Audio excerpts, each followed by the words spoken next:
What's good, YouTube? Welcome back. Thank you for clicking onto this reaction. I hope you're looking forward to it just as much as I am. If you haven't already, head over to the content creators page. That link is in the description box down below.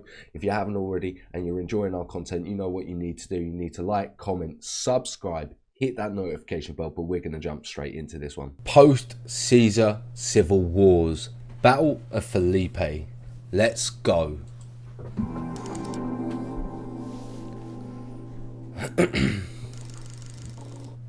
The assassins of Caesar thought that getting rid of him would allow them to restore the Republic to what it was before.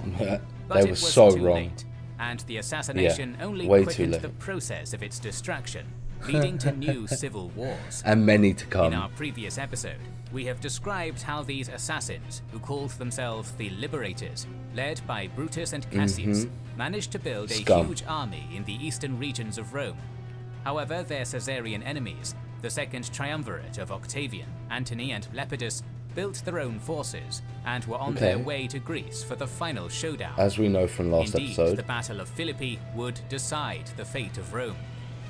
But of course, when we say Rome here, we really mean its elites and top-level organization. And what is the fate of Rome going to be? The Caesarian and Pompeian party, the triumvirs And what are the and Caesarians liberators, going to do? respectively, both had amassed colossal armies. Many of the legions on both sides had served under Caesar.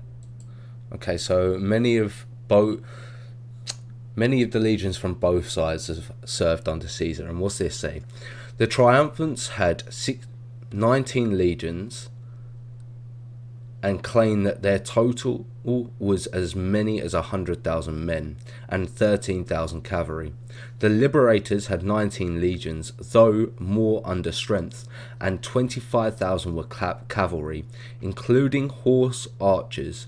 Modern historians think 100,000 is too large to be logistically possible, and as estimated range from between 60,000 and 80,000. Whichever number is correct, it seems the two were evenly matched, with the triumphants having slightly more infantry, but the liberators having slightly more cavalry. Okay, interesting. Yeah, 100,000 is way too many. So 60 to 80,000, that seems like a more accurate estimation, but we could be wrong.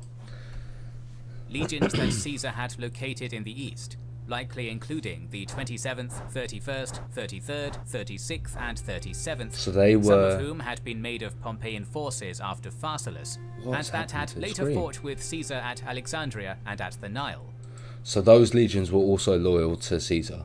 The triumvirs force, on the other hand, boasted some of Caesar's longest-serving legions, including the 6th, 7th, 8th, and Caesar's favourite, the 10th. The loyal 10th, yeah. Caesar's legions would thus once again determine the fate of the Roman Republic near a small town in the province of Macedonia called Philippi. Okay. That's where our showdown's going to be. BC, Cassius and Brutus were the ones who held the upper hand. Their army, though smaller than the total force that the triumvirs could muster, was roughly the same size as the one the triumvirs had in Greece. Sextus's presence in Sicily ensured that part of the Caesarian fleet would always be pinned, giving Cassius and Brutus naval supremacy in the area. As we found out from last episode. The past decades a smart of civil choice by war Cassius, had I believe. effectively drained Italy of much of its money and manpower. Cassius and Brutus, on the other hand, had plenty of both, thanks in part to their campaigns against the Lycians and Rhodians, and also because the East had suffered far less in the previous wars. Lastly, the presence of Mercus and Ahenobarbus in the Adriatic meant that the triumvir's supply line was precarious, while Cassius and Brutus's was well secured. They were confident and prepared their forces for the campaign. You understand why. Those are good things to the two have on your began by side. securing the loyalties of their legions, paying them a large amount before even beginning the campaign, particularly to any legions that had served under Caesar. Cassius made an impassioned speech to the men, justifying their war. He defended the assassination of Caesar, saying that we could no longer endure that one man should be a law in places of the laws, a sovereign in place of a sovereign people, an autocrat in place of the Senate's authority. I mean, you kind of get where he's coming from, but condemning their tyrannical actions in Rome, calling them leaders of evil men who proscribe their own brothers, uncles, and guardians first. Finally, he addressed the men who had served under Caesar. Let it give no concern that he has been one of Caesar's soldiers. We were not his soldiers then, but our country's. The pay and the rewards given were not Caesar's, but the Republic's. For the same reason, you are not now the soldiers of Cassius or of Brutus, but of Rome. Okay. It was an excellent speech. Nice.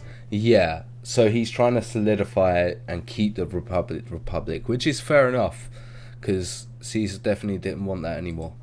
But we are Caesarians With here. their legions' loyalties ensured, the liberators began their march into Greece. But first, they needed to pass the legions of Decadus in the Corpilian Pass and Norbanus in the Cirpaean.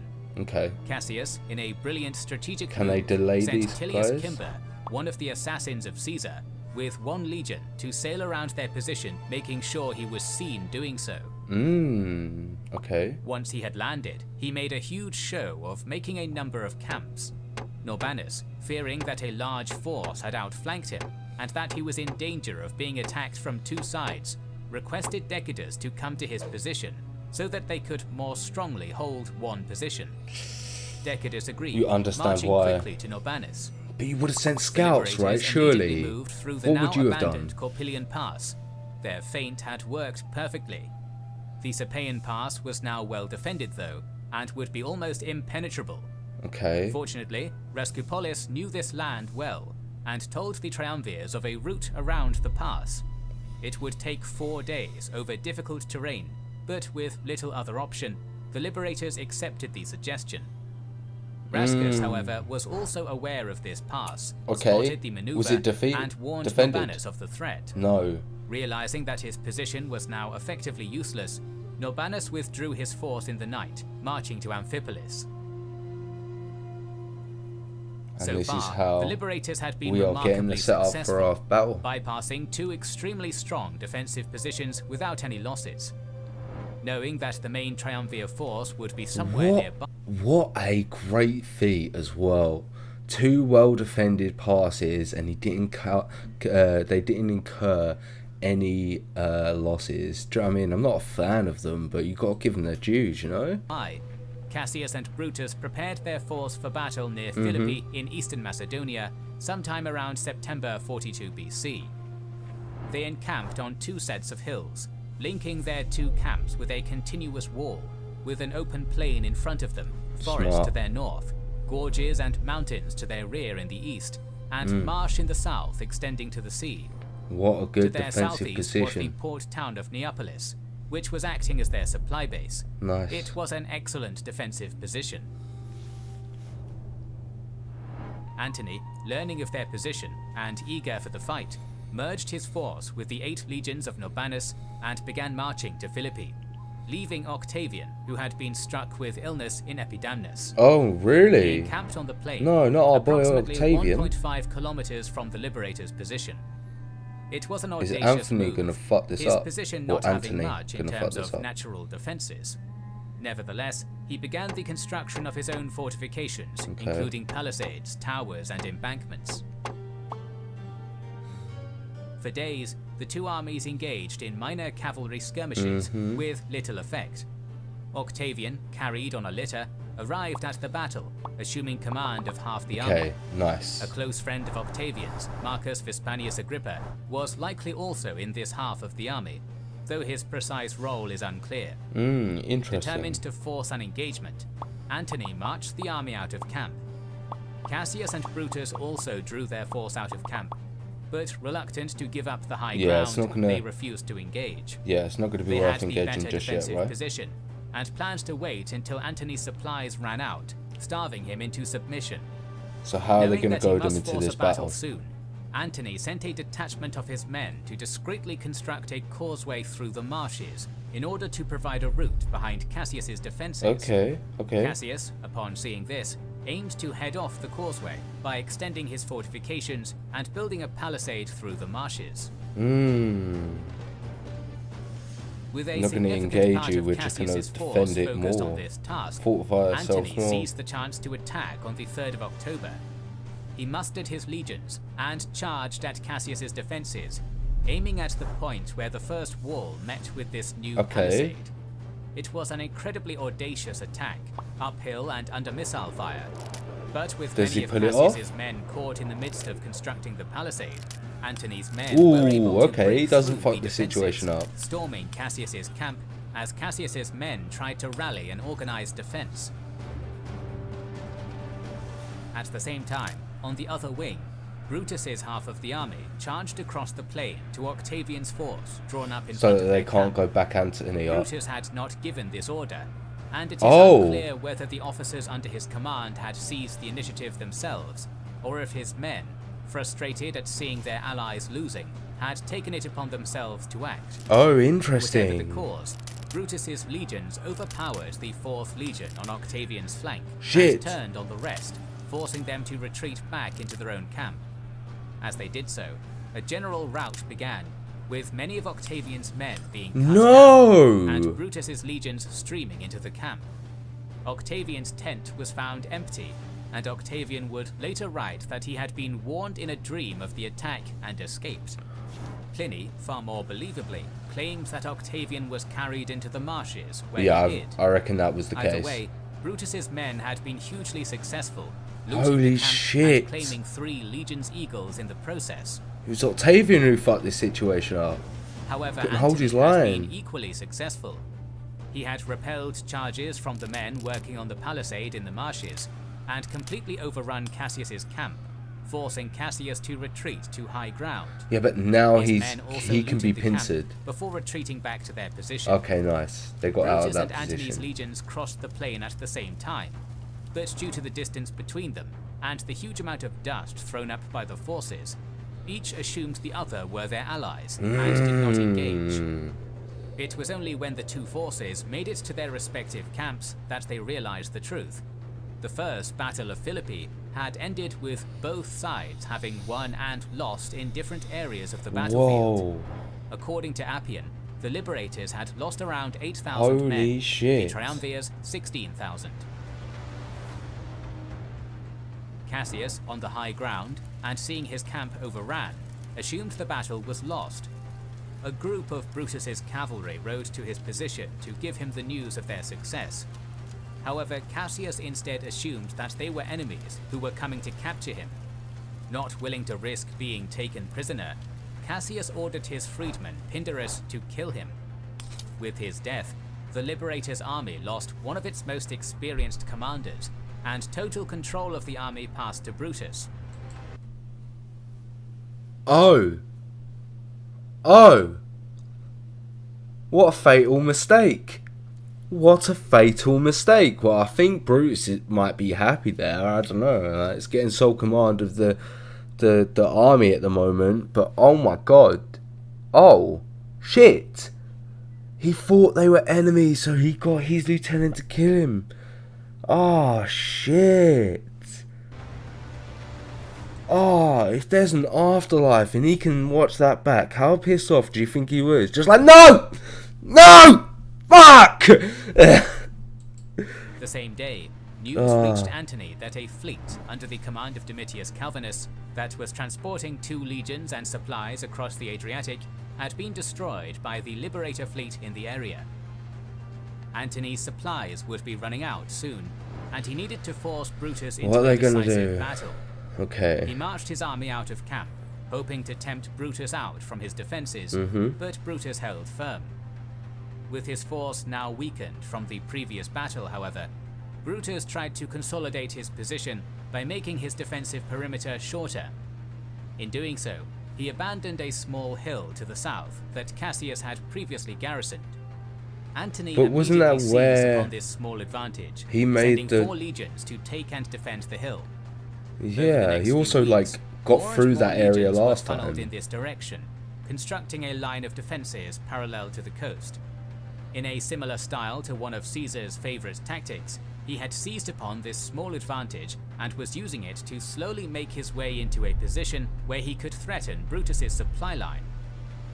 In response, Brutus made his own fortifications opposite Antony's line. In doing so, He effectively negated his previous strategy of consolidating his position, finding his defensive line. What is Brutus doing here? This is some stupid stuff by Brutus. Oh my god, what has he done here? Brutus's officers, wary of their supply line and being overstretched, became more and more frustrated with him, losing faith in his command ability. They demanded that he take action and give battle, a demand to which Brutus reluctantly gave in, saying, "You have chosen to fight. You have forced me to battle when I would conquer otherwise." He drew his army out of their fortifications and prepared for battle in the classic Roman formation of triple lines, placing himself on the right wing. He also placed more legions on his right wing than in his center and left, stretching the legions on the left to prevent them being surrounded. He was effectively hoping to mimic his legion's success in the previous battle by crushing one flank and then turning on the rest. Antony and Octavian eagerly also drew out their own forces in a triple axis, with Antony on the left and Octavian on the right, their legions evenly distributed throughout. Brutus has got no chance here, right? There was little maneuvering or strategy to that battle. Yeah, it was just a slaughter, an absolute slog. On both sides, the fighting was particularly brutal. Brutus was slowly winning the fight on his way, gradually pushing Antony's back. At the same time, though, Octavian's men, outnumbering their opponents, were also winning, forcing Brutus's left flank to retreat step by step. What did he think? Whichever flank broke first would decide the battle. In the end, it was Brutus's left, overstretched and outnumbered, that collapsed first. The first line broke, and then the second, triggering a mass rout of the entire left wing. Octavian's men pressed their advantage, some storming the camp, others falling upon Brutus's center and other wing. Brutus's men, finding themselves almost surrounded, began to break around him. Brutus was able There's no way cut his Brutus way can out survive with 4 here, legions, right? Oh no, he retreating does. to nearby high ground, but the battle had been decisively lost. Yeah, man, you gotta run. Seeing his death or capture at the hands of his enemies as certain, Brutus ordered his friend Strato to kill him. We do not know the number of casualties on either side, though the and I guess that was it. I guess they're both dead just like that. Tough infantry dominant fighting Both may mean that they were high on both sides. I guess okay, now yeah, I guess they both got killed by their friends. So they're both sitting up there going, "Oh well, I guess we tried our best. It was gonna end up this way anyway." What is known is that the entirety of the Liberator army that had survived the battle surrendered to Antony and Octavian. You've got to. Both your leaders are dead. Between the two. Alongside Brutus, and now there's going to be a split between these two, right? Pompeians had also died in the battle. Marcus Cato, son of the famous rival to Caesar, died fighting heroically to buy time for Brutus to escape, and was reportedly found surrounded by many dead enemies. Antony had also made it a priority of his cavalry to chase the routing enemy, capturing or killing whichever officers and other influential men they could. Cimber, one of the assassins of Caesar, was likely one of these men killed. Yeah, of course he would have been. Philippi marked the end of the Liberators. Out of the main ringleaders of the conspiracy against Caesar, all were gone. Decimus Brutus had been killed by Gallic chieftains on Antony's orders. Trebonius had been executed by Dolabella, and Cassius and Brutus were now both also dead.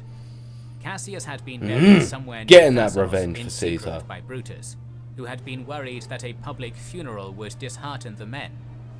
As for Brutus, Suetonius claims that Antony beheaded his body, planning to display the grisly trophy in front of a statue to Caesar, but that it was lost in a storm crossing the Adriatic. Holy shit. Suetonius is somewhat known for his exaggeration and tall tales, however, and other sources say that Antony treated the body with respect, covering the body in purple, burning it in the Roman custom, and sending the ashes back to Brutus's wife. Interesting. What do you guys think? Or is there more sources on that writing? Sources tend to vilify Cassius and Brutus, the Roman sources were often rather torn by the two. Okay.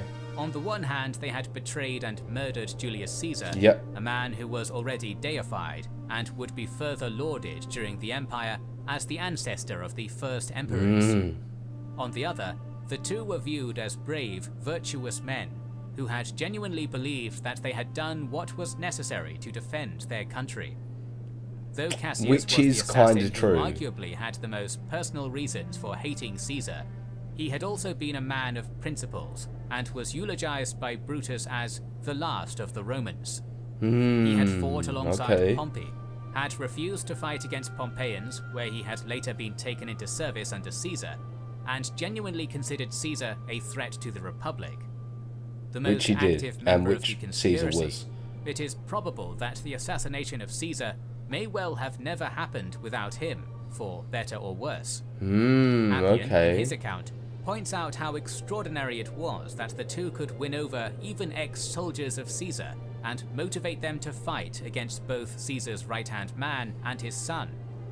This should suggest to us that Brutus and Cassius had not been alone in thinking that they truly had the Republic's best interest at heart. At the same time, Appian I do think that they had the Republic's interest at Brutus their and heart. Cassius as tragic figures, divinely punished by the gods for their sacrilege in attacking Caesar. The resistance against the Triumvirs would continue without Brutus and Cassius, but in Appian's words, none would hold the same glory as attended Brutus and Cassius. Okay then, so where are we going to go from here, the liberators ladies and had gentlemen? been destroyed at Philippi, but the Pompeian cause overall still persisted. Sons of some of the original leaders, such as Sextus Pompey and Quintus Labienus, son of the prolific Labienus who had served under Caesar, still resisted the Triumvirs. More importantly, the destruction of the liberators put Antony, Octavian, and Lepidus as the undisputed masters of the Roman world. The three men, who had previously been allied out of common cause, would soon find themselves in conflict with one another. What happens when that common cause is civil gone? Wars would continue. And if you don't want to miss any episodes, make sure you are subscribed and have pressed the bell button. Please and I am definitely subscribed and got that bell icon because I don't like to miss any episodes, and I hope you guys are as well. If you haven't already, head over to the content creators page, that link's in the description box down below. I have really enjoyed this reaction. I hope you guys did as well, so you know what you need to do: like, comment, subscribe, hit that notification bell, and I will catch you in the next video.